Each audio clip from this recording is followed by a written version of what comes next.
Hello guys, welcome to my YouTube channel. This is Julia Kimwa. You're most welcome. A new subscriber, karibu sana. A returning subscriber, nasema asante. Asante sana for your unwavering support to see this girl grow each and every day as I make videos to share out what normally we face out there, be it good, be it bad. We still have to have a positive mindset, I believe so. Yeah, I believe a positive mindset is what drives most of us. As I'll dig into today's topic, is it showing off or showing up? At what times or at what instance do you show up to your friends?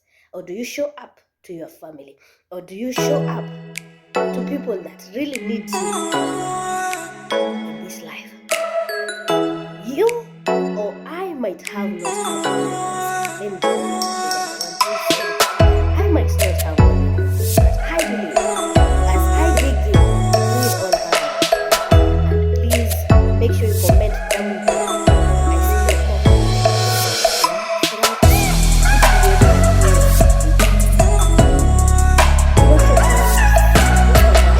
when we have certain places, we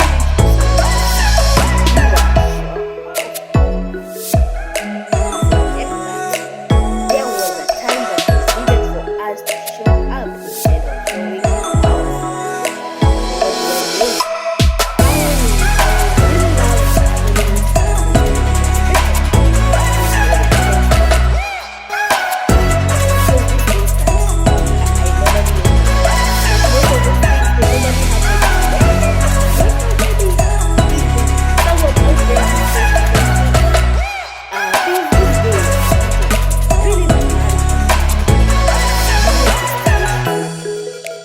Assignment. Yeah. I really wanted to leave Kenya kabisa. I really wanted to leave teaching kabisa. I really wanted not to do. I didn't want anything to do with teaching. So I decided, as scapegoat, I want to run to Uganda, Uganda Mbale. I was once a teacher there.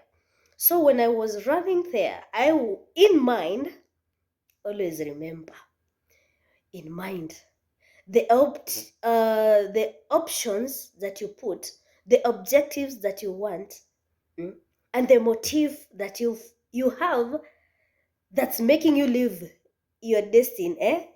This place where you're destined for greatness, this place where you're destined for good things, this place where you're destined to make greater heights. Always know that in this life, not everything will work out as planned. What do I mean? So I decided, kama Julia, mi ni nani? I'm going to leave Kenya. I don't want to teach Kenya anymore. I don't want to stand here anymore. I don't want to talk to people anymore. And I'm like, yeah, I think this is the right thing. Maybe I decided to pack, and I packed everything. I made sure I've packed everything so that I don't come back to Kenya as soon as possible. I'll literally stay in Uganda. That was my mind, or that was my plan, to stay in Uganda. Not forgetting, there is always that fear of unknown. But me normally say to myself, fear of unknown has never been an obstacle, and let it not be also an obstacle for you to do something great in life or to do something great in future. So I didn't care what was going to happen after I've left. I didn't care what was going to happen. That was the least of my concern. So I left Kenya, thinking when I reached Uganda, I have skills. I've really acquired a lot. I have really gone even deeper in, I can really understand how to teach. I can really make children understand better than the way I was younger then. Yeah, you can imagine. So through all this, my mind is telling me, showing off is the only thing that I'm left with. I got skill, techniques. I'm well equipped. So by the time I reach there, They're going to bow down at me. They're going to salute me. To reach there, journey began in Kenya.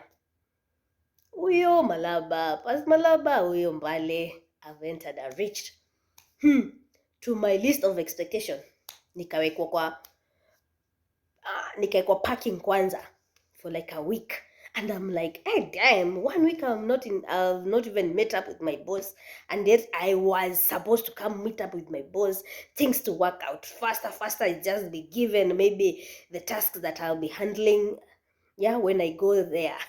That was what was in my mind. Yeah, the techniques, the skills. Yeah, I was well prepared, only to forget that something inside is telling me, Julia, you're showing off too much, forgetting that there are people who are there.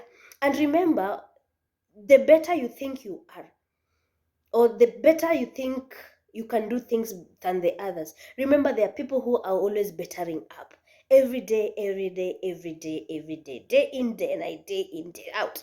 So I forgot that principle.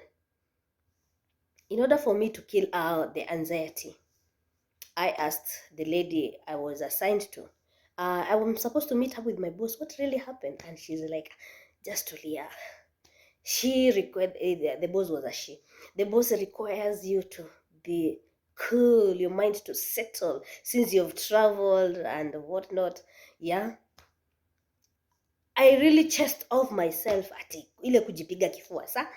I really chest off myself nikisema mi watanitambua, watanipatiwe hiyo kazi in this field, since I know better than them, since I know I can do better than you see, I had that mentality that I can do better than them, not forgetting that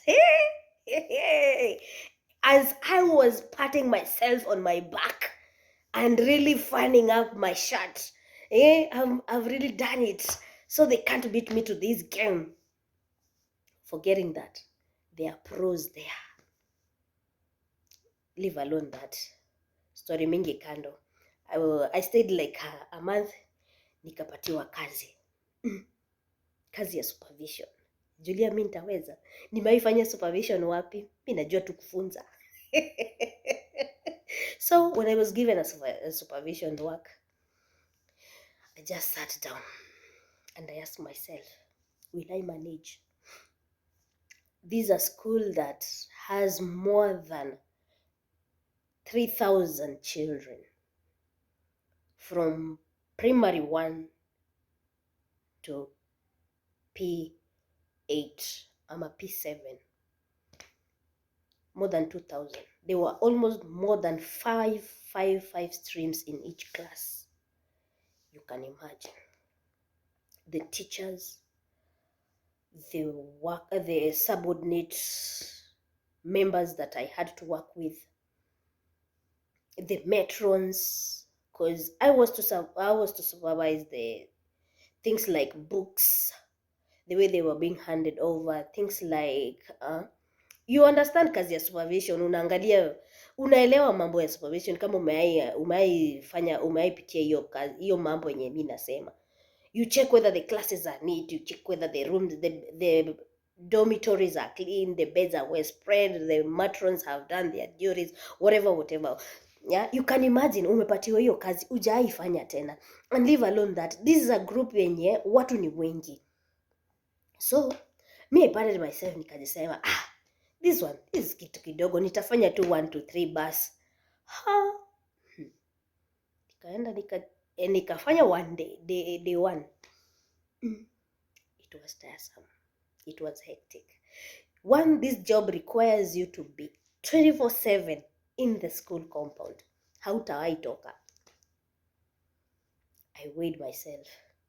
I came showing off instead of showing up to the gap that I was supposed to fill. Is it the right thing? Apana. I just asked my boss, you know what? This job ni kama sitaweza. I told my boss ni kama sitaweza, and she was like, Julia, really? Hautaweza? Why? And she's like, you better try it. Just give it a trial. Or how do you see it? I requested I want to go back at home. Kichwa mbaya. I requested I want to go back at home. Mi ni binadamu. Since according to the way of the things that I had weighed and how prepared I was, that job description could not fit what I had prepared. So that ilikuwa ni kama an overwork.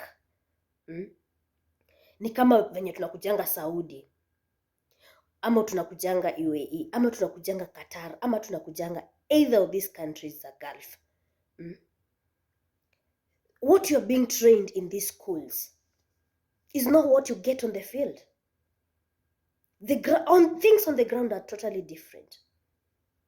One, you might have the skills, the techniques, the knowledge, and everything that requires. But when you get to the ground, things are totally different.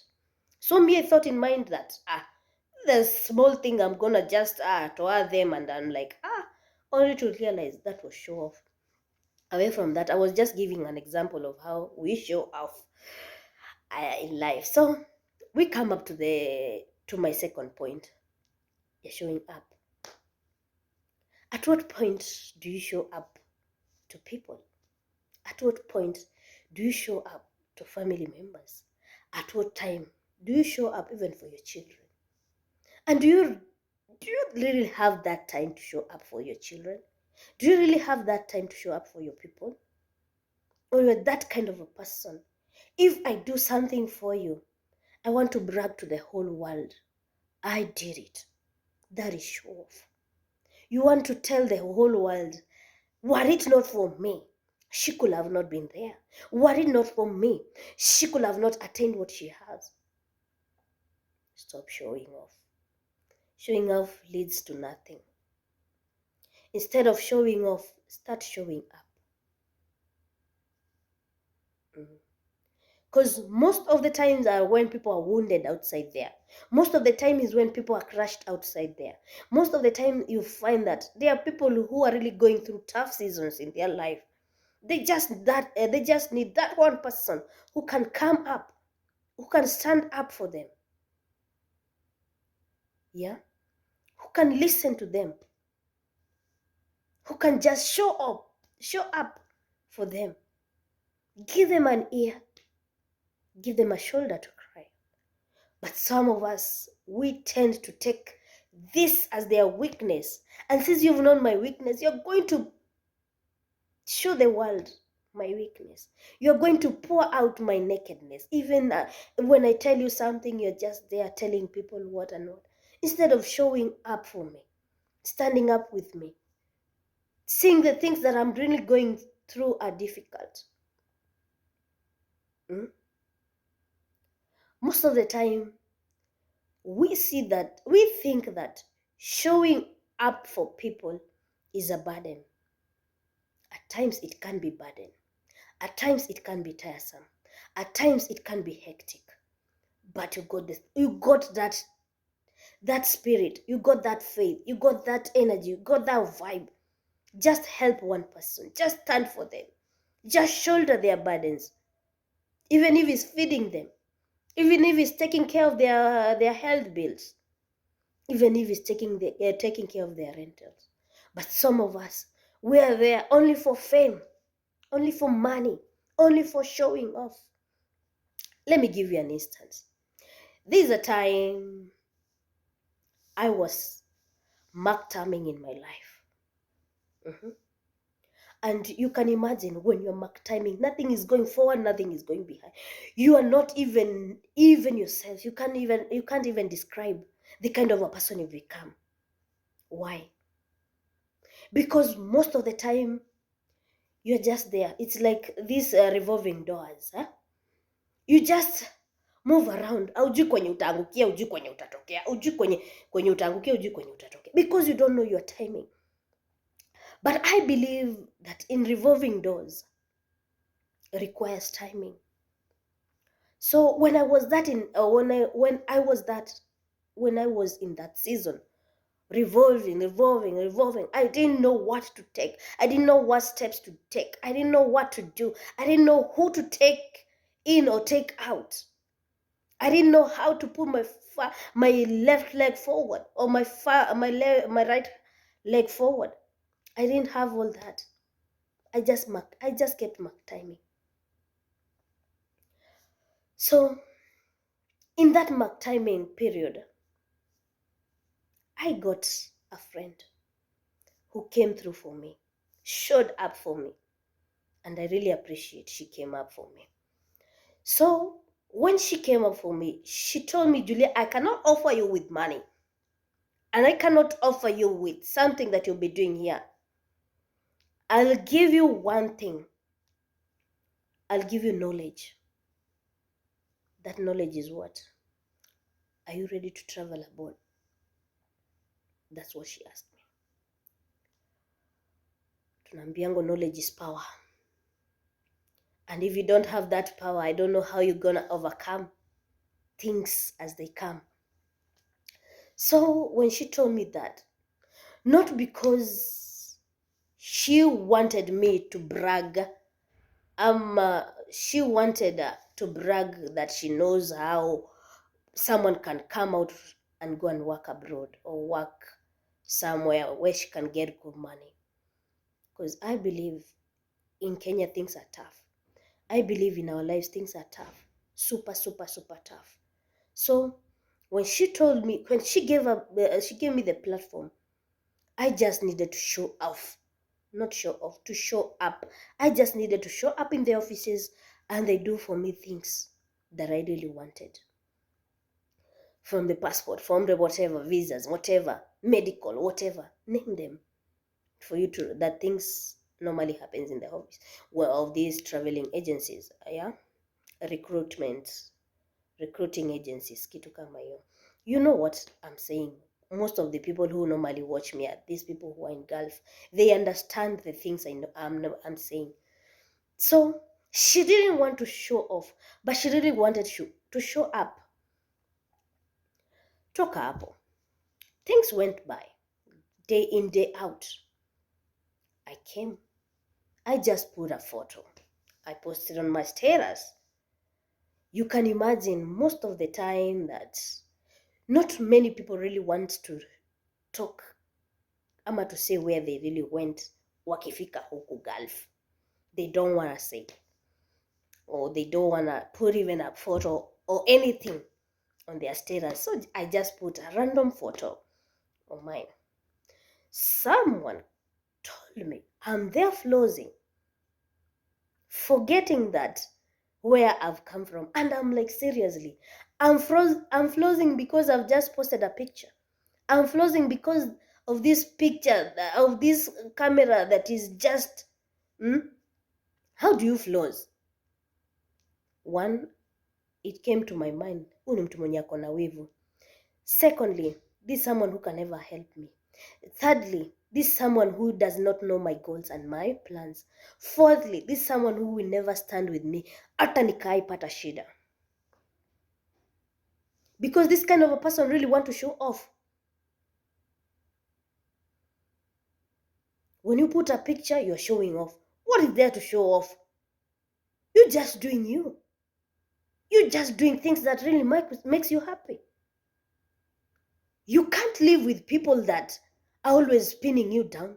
You can't live with people who are always pressuring you not to do things that makes you happy. My friend, if me taking photos makes me happy, let it not bother you. If you going to travels, if you cooking, if you post things like your dresses, your whatever, your cookings, that's not flossing. You're just speaking your mind. You're just doing your thing. That's your vibe. That's what makes you happy. And I cannot be jealousy, not until I know where you've come from. If I've known where you've come from, I can never be jealous of what God has brought in your life. Let us not stop showing off too much. Most of us, we show off a lot. If I buy a house, I'll come put it here. If I buy a whatever, I'll come and put it here. Why should I put here? And yet I can invite you to come and see my home. Where should I put it? Because I want that fame, I want that showing off, because I want things, things that people to respect me in a value, to put me in a rank, to value me than I was before. No, I'm not up to that. That is not to my character. And I normally tell people, your character should really define the kind of a person you are. Yeah? Each time someone does something great, achieves something good, you are there. You want to pin them. You want to feel bad of their breakthrough. You want to feel bad because of their success. And yet you've known the ground these people have really come from. And yet you've known that the pain these people have really gone through. May I normally wonder, what is wrong with people? When it's time for God to bless you, when God opens that door for you, He just requires you only to just show up. Just show up. That's an automatic door that God has really brought for you in your life. There are many doors that you can imagine, from manual revolving doors to automatic doors. Manual, you've really worked so hard. People have seen your sweat. People have seen your tears, the way you've been crying, the way you're moving from churches to be prayed for. The way you moved from hospital to hospital for you to get health, a good health, for you to be healthy, for you to get proper medication. And yet there are people who can stand and they say you're trying to show off. You can imagine. You've really tarmacked so hard through sweat, thick and thin, sweat, blood, and what? And strength. At times you're always what? At times you're always even weary because of what you normally go through. Each and every time you're in tears, asking God, what did I do to deserve all this? At times you are always in pain, asking God, what did I do to deserve this kind of pain? You can imagine. At that point where you need people to show up for you is where someone is there standing up and telling the whole world, or saying that you don't deserve that kind of a blessing. I'm really shocked. When I was revolving on that door, mark timing, you didn't even come even bother to see the kind of stress I had. At times you even lack even food. At times you even lack proper clothing. At times you even lack people to talk to because you don't have money. Because you lack that grace that makes people to see you, that visibility grace. You lack it because you don't have. But when God opens that an automatic door for you, you've showed up. They come up with excuses. They come with lame things, accusations, saying this and that. You don't deserve this. It's as if there are certain things that were all meant for them. You can even find even in most of our family members. Kuna wenye wako na wivu kabisa. Wako na wivu. The moment God leaves you kidogo tu, they are there shaming you, saying all sorts of words. They forget that you've suffered, or you've really worked hard for you to get that grace in your mefika, for you to be open for that door of blessings. You've really worked hard on that. You've really paid in sweat, tears, and blood. You've really paid a lot. You paid a lot. You paid a lot. But kuna mwenye tu amewekwa hapo, atakuwa tu kizuizi. When you step kidogo tu, ako hapo.